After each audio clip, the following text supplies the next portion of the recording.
Alright, this is something I've been wanting to do for quite some time. I just haven't gotten around to it.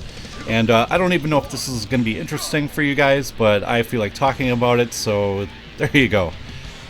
Anyways, but as you can see from the title of the video, this is about the how and why I started my YouTube channel. And for me, it all started back in 2008, maybe 2009. I'm not exactly sure on the date. But I was doing a Google search for old game systems that I had played in the past, and when I was looking up the Sega CD, one of the links that came up was to this guy, James Nintendo Nerd, on this site called YouTube. And that video, of course, was by the Angry Video Game Nerd, as we now know him. And I fell in love with his content immediately. It was, really funny. The older videos, weren't super informative, but, they were informative enough, and, they were entertaining more than anything. So, I did start a YouTube account, and just so I could, subscribe to people and leave comments and, do the 5-star rating or whatever, because, back then it was a star rating instead of like or dislike. But yeah, then after exploring, more of AVGN's content, I searched for more on YouTube, and unfortunately at that time there really weren't a lot of gaming channels worth watching, in my opinion. I did manage to find something really cool though when I was looking for a TurboGrafx review, and that was Happy Console Gamer. He was somewhat at the other end of the spectrum of gaming videos, instead of, acting, playing, an angry character in a role. He was just, an ordinary dude who was really passionate about his hobby. And I also love the fact that he seemed to focus on lesser known titles like, Tengai Makio or the Ys series, because nobody heard of Ys before then, really, unless you were one of the few that owned a Master System or TurboGrafx. Back in the day, now everybody knows what Ys is, but, back then it was pretty much a lesser known title. So, I started off subscribed to those two guys, and then a few months later, I was looking for another system. I can't remember which one, but I ended up finding Silver Mongoose. And what I liked about his channel is he did these cool, not really system reviews, I would say, but kind of like a buyer's guide. Well, actually, they are buyer's guides, where he just gives you an overview of the system, tells you, about the controller and a little bit of the history of it, and some good games to get for it and everything. And yeah, they were very entertaining. It actually got me interested in a couple of consoles, and yeah, I've been subscribed to him ever since. And those were the 3 channels I started off watching, and were really the only good ones I could find at the time. Then one day I was watching one of their videos, and I realized that I kind of wanted to do this myself. There were a lot of RPGs that I had played, and very few videos, if any, about any of them. There was one big problem though. I did not own a camera, and every time I had the money to buy one, I would just buy a whole bunch of games instead. And that would be something that I continued to do, like, oh, I'll get a camera next time, and I would just buy more and more games. Then in 2010, our family had some major financial issues. I'm not going to say exactly what it was, it's really not important. But after weighing our various options, the best thing for us to do was to sell my entire video game collection. Of course, this was not something that I wanted to do at first, but, family comes first, and if I had to do it again, I would. And, I didn't have a massive collection at the time. It was about, 250 games or so. A lot of RPGs, a lot of stuff that's really sought after nowadays. Yeah, so I got rid of all that stuff, and then I hacked my PSP, loaded my computer with a bunch of emulators and ROMs, and parted with all my physical copies. And I did keep a few things just because they weren't worth much, like the GameCube. That was, I think you could pick them up for like $30 at the time, and the cost to ship it and everything, it wouldn't have worked out. And I kept the PS2 because I could get a little bit of money for that, but I had some PS1 games that weren't worth anything, so I did keep a few PS1 games around that just because I couldn't get anything for them. So playing exclusively on emulators was really cool at first because I could enjoy all the games that I never got a chance to play. And also having the PSP, you know, I could take a massive library with me and play anywhere I wanted. After a while, though, my enthusiasm for the hobby started to dwindle and barely gamed at all. When 2012 came around, I actually went the first 3 months of the year without even touching a video game.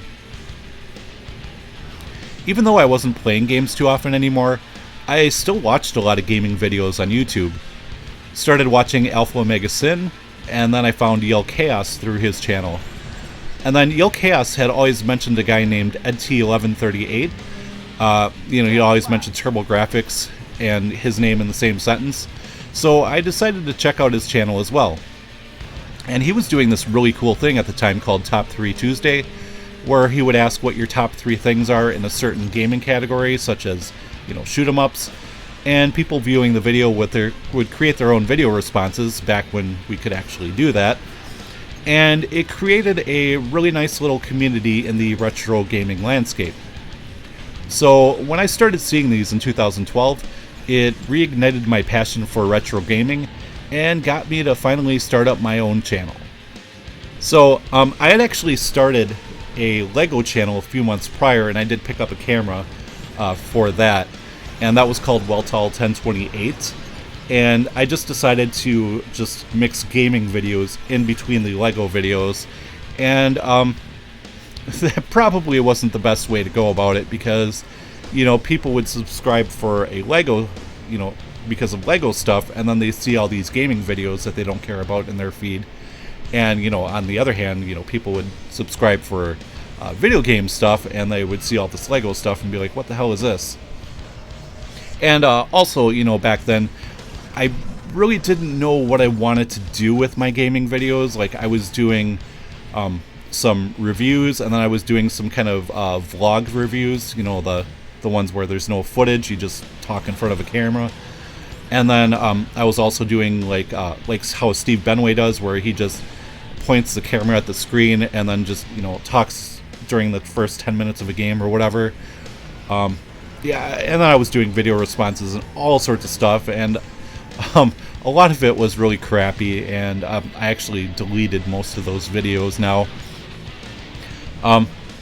And my first 3 or 4 reviews, I would say, were, you know, just normal reviews, like, you know, capture footage of the game and then talk over it. Although it was kind of tricky for me because I didn't have a good way to capture footage, and I didn't have a microphone either. So what I would have to do is, if my emulator didn't have a way to record video off the game, I would have to play the game and point the camera at the screen and then talk and try to do a coherent review while I'm playing the game. And that is not something I recommend, because it is extremely challenging.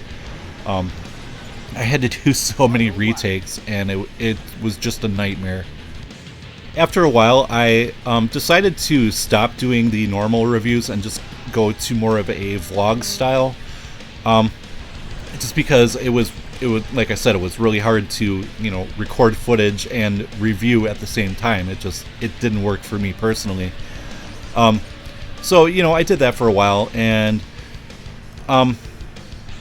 like, I liked it, and there's a lot of channels that do those kind of videos that I really like, but after a while I just started getting sick of it, and plus I had to do so many like retakes and edits with those videos. I figured, well, I might as well just do a normal review. So what I did is I eventually got myself a really cheap, crappy microphone,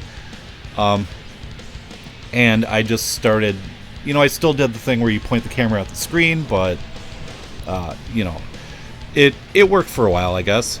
And it's really hard to get the my camera is like a $200 cheap camera, and it's really hard to get it to stay in focus on the screen and not be all blurry. So yeah, that was another issue as well. When that channel eventually got to 100 subscribers, I decided to split it up though, and you know, keep all the Lego stuff on Weltall 1028, and then I decided to start a new gaming channel called Alpha Weltall 1028, which is a Xenogears reference, if you're wondering. And that worked out much better because the Lego channel, you know, I wouldn't say took off. I'm not at like 100,000 subs or anything, but you know, it grew a lot faster, and so did the gaming channel. And then the Alpha Weltall 1028 name, I kept that for a while just because of my love for Xenogears, but then I got to a point eventually where I realized, you know, that's probably not the most memorable name for a channel. Like, a lot of people, you know, they're just not going to remember that name. So I decided to come up with a new name, and in my household, I'm always talking like gibberish and making up words and stuff. So I just decided to use the words bossum and burf, because, you know, like, well, I probably don't have to tell you what a burf is, because, you know, it's like when you get a little second helping of your meal there when you burp. And bossum is just like, it's awesome, but it's more awesome, I guess. But yeah, I just decided to put those two words together, and you know, that's a lot more memorable than Alpha Weltall 1028. So that's also the history of how I got the name for my channel. And yeah, and then eventually I did pick up an Elgato Game Capture HD. That was last year, 2015, and that makes recording things a lot easier. There are some little quirks about it though, like it has issues trying to get like old video game systems. Like they even tell you a way to hook it up, but it doesn't work 100% of the time. Some of my PlayStation stuff, it's really like it'll go for like 5 minutes and then it'll just stop for some reason. So maybe I need a firmware update, I don't know. But like when I tried to record off the NES, it displays really weird.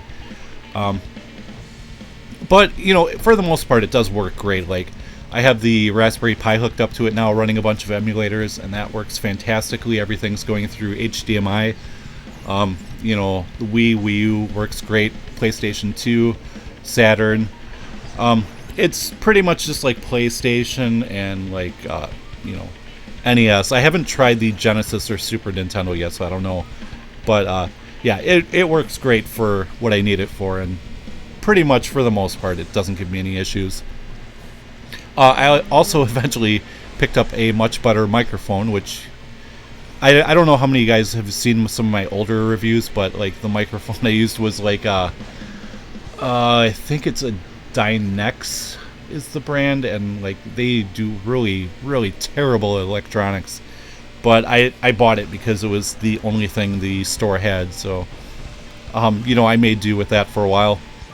You know, eventually with my reviews, I started like scripting things out more, because in a lot of them I would kind of lose my place and I'd be like and you know, nobody wants to hear that when they're watching a review.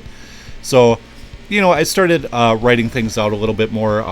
You know, started just trying to figure out like what the best way to talk about each game is, and that's actually worked out really well for me. It's been enabled me to keep the videos down in length to like 4 or 5 minutes, although I do kind of want to stretch it out to like 6 or 7 minutes now, just because I can. Yeah, and it's worked out great, and I think that's pretty much it. Story of why I started YouTube. Of course, I should mention this. One of the reasons is also I love, you know, talking to all of you guys too about, you know, what games we love, games we hate, you know, great music in games, or as you saw from my video from a few weeks ago, terrible music in games. But yeah, the community is a big part of it too. But like I've said in the past as well, I do these videos, you know, for me, just to make something that I enjoy, and, you know, because I enjoy it, other people enjoy it too. I don't know if that makes any sense. But yeah, that is it. That's my story of how and why I started uploading videos on YouTube. And of course, I have no plans to go anywhere for a while. I have a crap ton of reviews planned, more RPGs, more obscure games, and yeah, we're gonna keep on rolling.